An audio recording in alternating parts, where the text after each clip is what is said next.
우리의 현실은 한겨울 같습니다. 나라 경제는 꽁꽁 얼어붙었고 국제 정세는 찬바람이 쌩쌩 붑니다. 외국 사람들이 우리나라에 대해서 기사를 쓸 때 룩다운 하는 이렇게 내려다보고 글을 쓰고 보도하고 있습니다. 새 지도자를 세워야 하는 상황에서 예수 믿는 우리들은 혼란스럽지 않기 위해 기도해야 합니다. 편을 가르고 다투고 이래서는 안 됩니다. 이제 돌이킬 수 없는 일이 벌어졌습니다. 평화와 안정, 치유와 회복, 하나됨을 위해 일할 일꾼을 뽑아야 합니다. 저는 한편으로는 마음이 편안하기도 합니다. 이제 어떤 사람이 대통령이 돼도 함부로 못할 것이고 게으르게 못할 것이고, 왜냐하면 그랬다간 또 끌어내릴 거니까. 그리고 뭐 괜히 기업하는 사람들한테 돈 달라는 소리도 이제 못할 거고, 이제 바르게 할 사람밖에 없어요. 나쁜 일 마음을 먹은 사람도 나쁘게 할 수가 없습니다. 온 국민이 쳐다보고 있기 때문에. 그래서 우리는 기도하고 또 잘 버티고 이 어려운 상황을 이겨나가면 되는 겁니다. 아멘.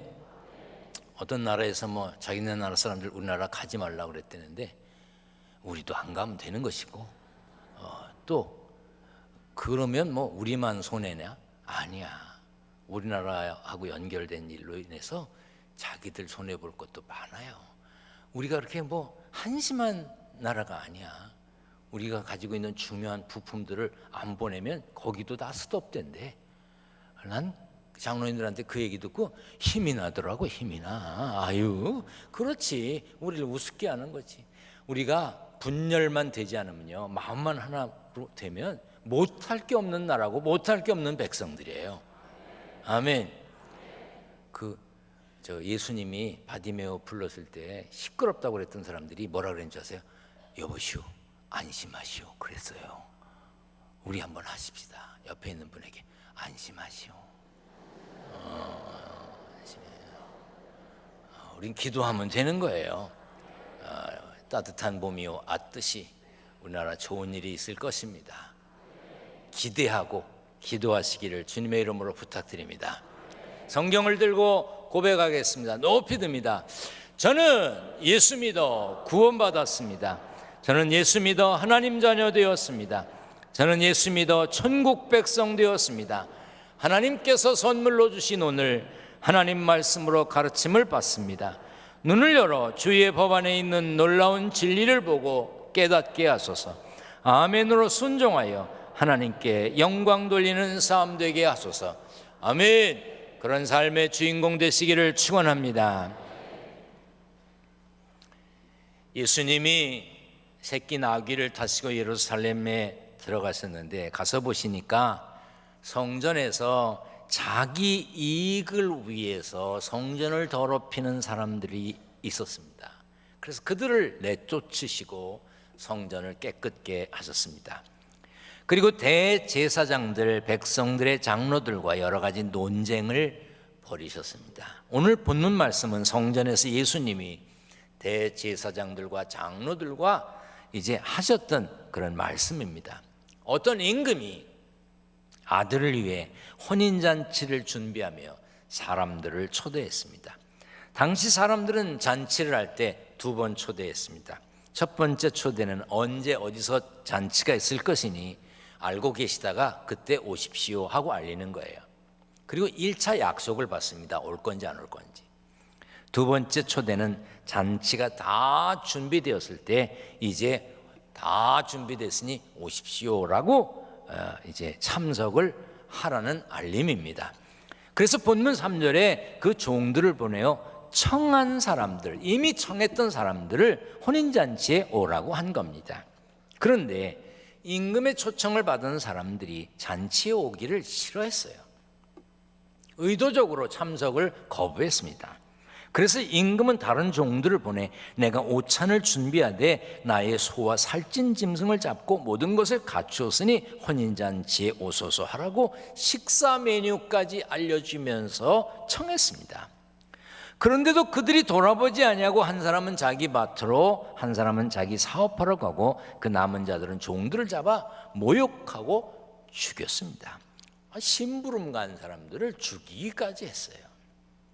쉽게 납득할 만한 상황이 아닙니다. 결국 임금은 분노했습니다. 그래서 군대를 보내어 그 살인한 자들을 진멸하고 동네를 불사르게 됐어요. 진멸한다고 하는 것은 아예 모조리 죽여 없애는 걸 말하잖아요.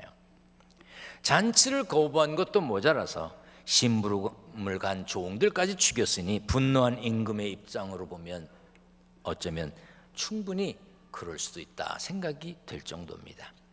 여기 이 비유에서 잔치를 베푼 임금은 하나님을 의미하고 아들은 예수님을 말합니다. 혼인잔치의 신랑이 예수님이라는 것은 마태복음 9장 15절과 25장의 열처녀의 비유에도 나옵니다. 그리고 혼인잔치 비유의 신부는 교회라는 것도 알 수 있는데 신약 성경에 자주 나오는 내용입니다.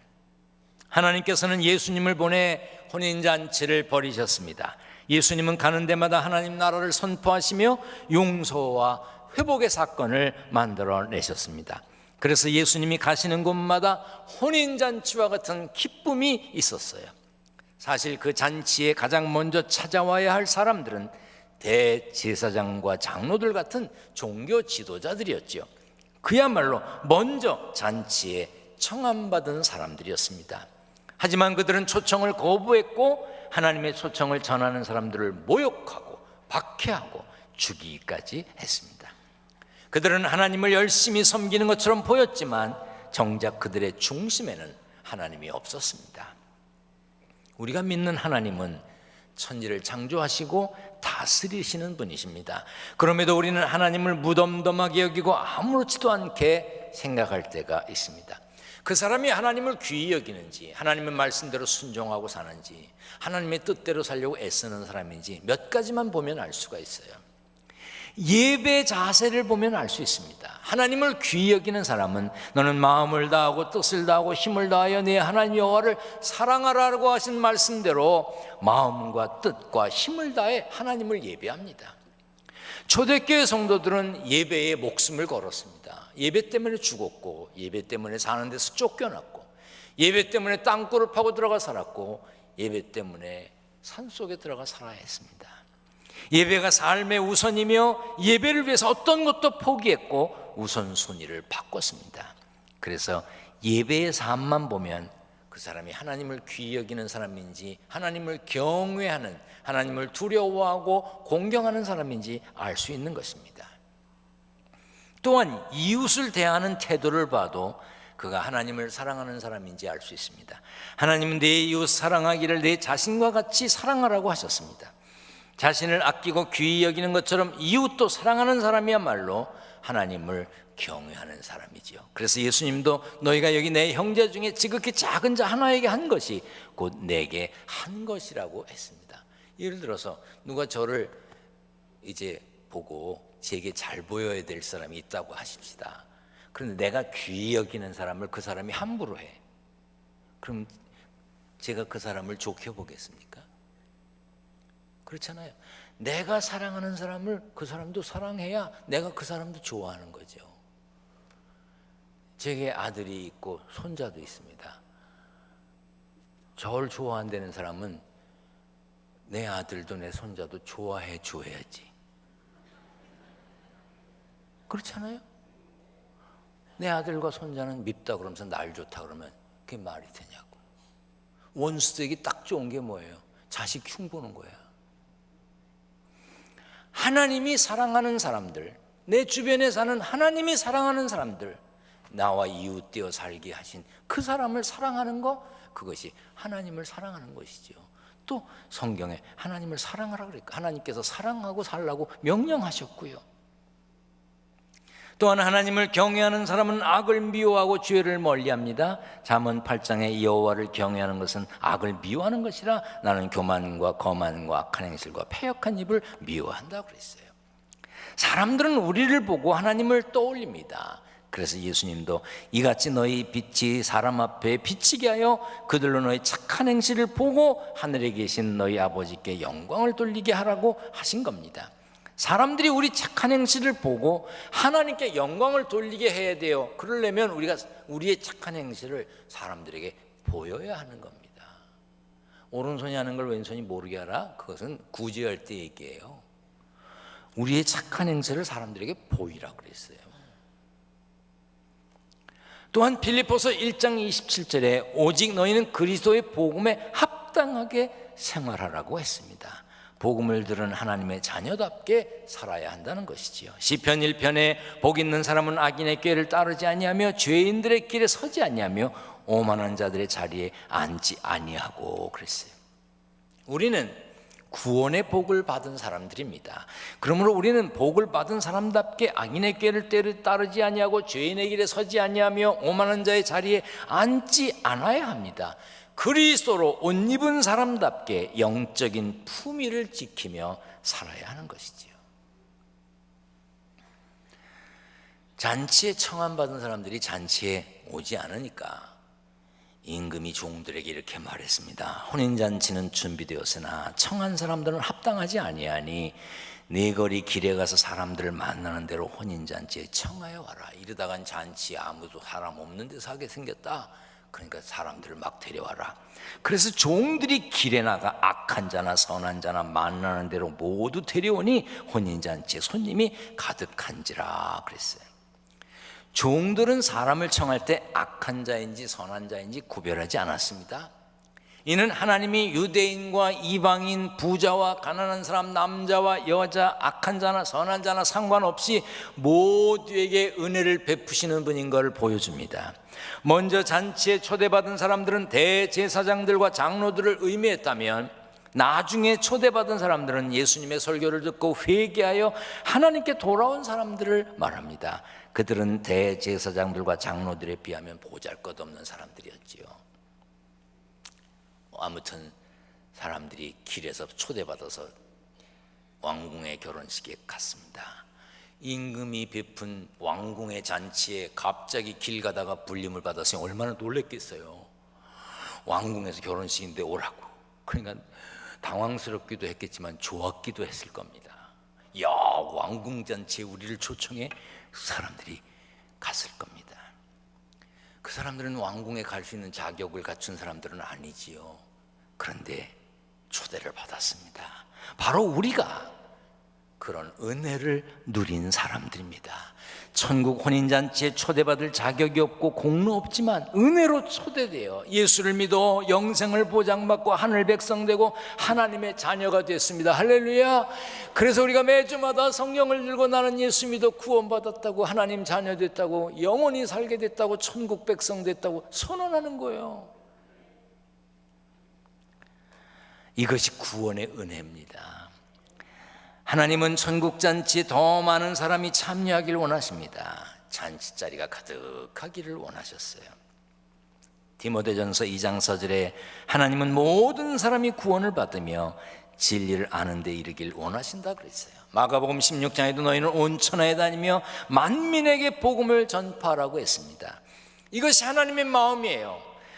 모든 영혼을 향한 하나님의 마음을 우리가 알았으니 그 은혜를 나누는 일에, 그 은혜를 전하는 일에 우리가 앞장서야 하는 것입니다. 자격이 안 되는 사람들, 길거리에 있는 사람들 다 잔치에 청했어요. 잔치자리가 꽉 찼다고 보고했겠지요. 임금이 어떤 손님들이 왔나 궁금해서 손님들을 보러 갔습니다. 다 예복을 입고 앉아 있는 거예요. 그런데 한 사람이 예복을 안 입고 있는 거예요. 그래서 예복 입지 않은 사람에게 임금이 물었습니다. 왜 예복을 입지 않았냐고. 그랬더니 그 사람이 아무 말도 못했어요. 참 잔치에 참여한 사람은 애당초 초대받았던 사람들이 아닙니다. 길가에서 초대받았어요. 당연히 집에 돌아가 예복을 입고 올 시간도 없었고 대부분 평민이었을 것이기 때문에 임금의 잔치에 어울리는 예복을 갖고 있지도 못했을 겁니다. 당시 풍습이나 문화를 보면 페르시아 주변의 나라들, 또 유대 팔레스타인 그 주변의 나라들이 왕궁에서 잔치가 있을 때는요, 결혼식에 오세요, 결혼식에 오세요 이렇게 하면서 어떤 사람이 올지를 다 이제 파악했다가 왕궁에서 잔치에 참여하는 사람들이 예복을 준비했다고 그래요. 그래서 입구에서 예복을 아주 나눠주든지 빌려주든지, 그래서 왕실의 잔치가 격에 맞게 품위 있게 되도록 했답니다. 그러므로 잔치에 초청받은 사람들이 궁궐에서 제공하는 예복을 입었던 것은 일반적인 상식이었어요. 그래야 혼인잔치, 왕궁잔치에 격이 맞고 품위에 어울리는 것이 되기 때문이지요. 그런데도 예복을 안 입었어. 임금이 그 모습을 보고 이렇게 말했습니다. 그 손발을 묶고 바깥 어두운 데 내던지라. 거기서 슬피 울며 이를 갈게 되리라. 왜 그 사람은 예복을 입지 않았을까? 다른 사람들은 다 예복을 입고 있었는데, 제 판단에, 제가 해석하기에 그 사람은 왕궁에서 주는 예복을 무시한 것 같아요. 뭐 오라 그래서 왔는데 뭐 갈아입어야 돼? 그냥 밥이나 줘. 이런 사람이었던 것 같습니다.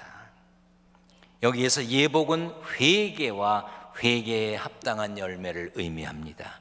초청은 모든 사람들이 받았습니다. 하지만 초청을 받은 후에는 회개하고 그에 합당한 열매를 맺어야 합니다. 잔치에는 악한 자도 초대받았습니다. 하지만 천국 잔치에 초대받았다면, 구원의 은혜를 누리게 되었다면 변화되어야 되는 거예요. 옷 갈아입어야 하는 것입니다. 그래서 청함을 받은 자는 많되 택함을 받은 자는 적다고 하신 것입니다. 우리는 자격이 없지만 천국 잔치에 초대를 받았습니다. 하나님의 크신 은혜와 사랑으로 잔치의 기쁨을 누리게 되었습니다. 그럼에도 불구하고 천국 백성답지 않게 예복을 입지 않고 예복 입은 사람답게 살지 않는다면 그 잔치에서 쫓겨날 수도 있다는 사실을 알아야 합니다. 하나님의 자녀라면, 천국 백성이라면 그에 걸맞게 살아야 하는 것이죠. 세상 사람들이요, 모르는 것 같지만요, 안 보는 것 같지만요, 우리를 다 보고 있습니다. 우리를 알고 있어요. 세상 사람들은 우리가 그리스도인인 거 알고 있습니다. 어떻게 사는지 지켜봅니다. 우리는 당연히 눈에 띌 수밖에 없어요. 아무리 아닌 척해도요, 우리 예수 믿는 사람인 거, 교회 나가는 사람인 거 다 압니다. 여러분, 우리가 이렇게 살다 보면 외국에서 한국에 관광 온 사람 보면 알지 않아요? 전철타도 알 수 있고 서울 가봐도 알 수 있고 알 수 있잖아요. 한국 사람 외국에 관광 나간 거 금방 알 수 있어요. 등산복 입었지, 원색 잠바 입었지, 파리 샹젤리제 거리를 걸으면서도 등산화 신었지, 깃발 보고 따라다니지, 떠들지, 금방 알아. 나도 미국에서 살다 보니까요, 거기서 사는 사람하고 한국에서 놀러 온 사람하고 금방 알 수가 있어. 그렇게 쉽게 알 수 있는데 우리가 예수 믿는 걸 모르겠어요? 우리가 그 사람들이 입지 않은 천국 예복 그리스도로 옷 입고 살고 있습니다. 우리 다 같이 한번 읽어볼까요? 누구든지 그리스도와 합하기 위하여 세례를 받은 자는 그리스도로 옷 입었느니라. 우리 그리스도로 옷 입었어. 그런데 예복 입은 사람답게 행동하지 못하면 그것은 하나님의 영광을 가리는 겁니다.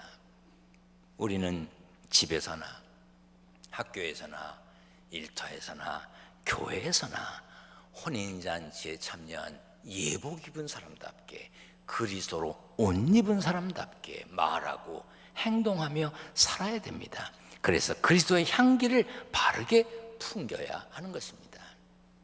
자막이 안 나올 겁니다.